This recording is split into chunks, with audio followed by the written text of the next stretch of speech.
In 1941, Universal was struggling to find another successful tentpole. They've had all these huge successful films. You had Dracula, you had Phantom of the Opera, you had The Mummy, you had The Invisible Man, you had Bride of Frankenstein. And they're starting to decline just a little bit. Yeah.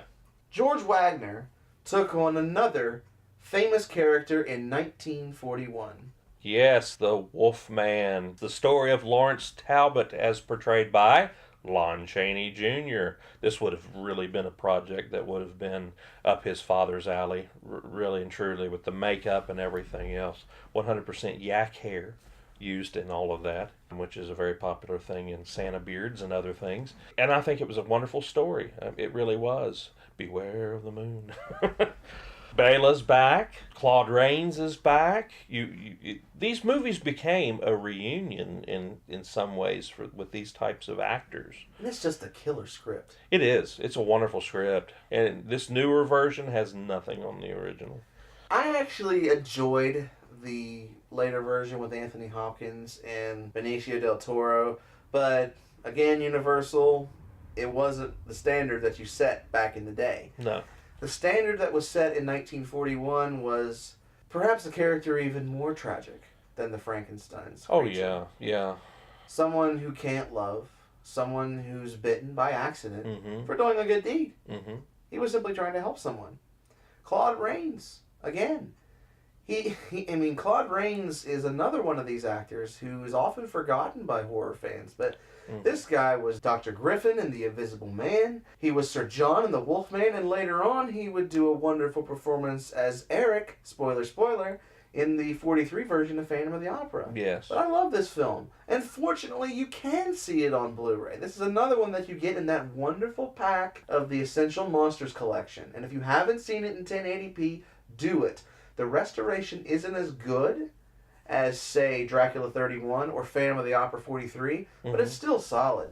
Do you like this film? I love this film. It's a very good film. Gut reaction, why?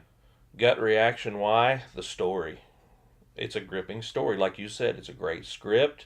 It's atmospheric. You've got Evelyn Akers in there with her famous screams. I mean... Another Sherlock Holmes veteran, I see. Yes. It's a theme, isn't it? Yes, it is. It is. Well, you're getting into that time period where everybody's coming together for that series. So, but yes, and it's a typical thing with Universal. They reuse sets, they reuse music, they reuse actors, and all these different things, and it's it's good. It's a good take. Even though the box office is slowing down, and even though sometimes this is considered a B production, I absolutely, once again, give it the Dracula Podcast seal of approval.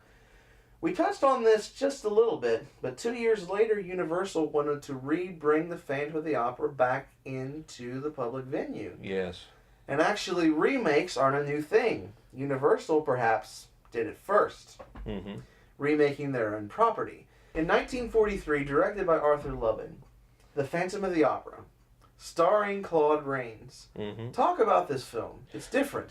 It is very different. Number one, there's sound, color. It's in full color, and the performances are again fantastic. Claude Rains, I thought, did a wonderful job. He wasn't Lon Chaney. I know that at the time people were throwing up the name Lon Chaney beside of Claude Rains, and they were cutting on the film because of the fact that Lon Chaney had done such a great job in the original. I wonder if Universal was a bit premature in doing it, because it wasn't all that long before Lon Chaney, or after Lon Chaney had done it.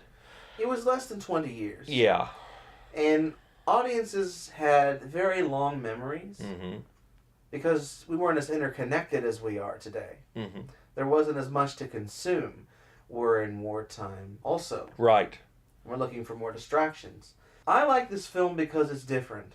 I don't generally like musicals, but I love the film's sounds in this. The voice of Susanna Foster and Nelson Eddy, they absolutely resonate. These dark, tragic pictures are painted so well. And it's a different film. It's not necessarily a horror film, but what it is a very sad love story.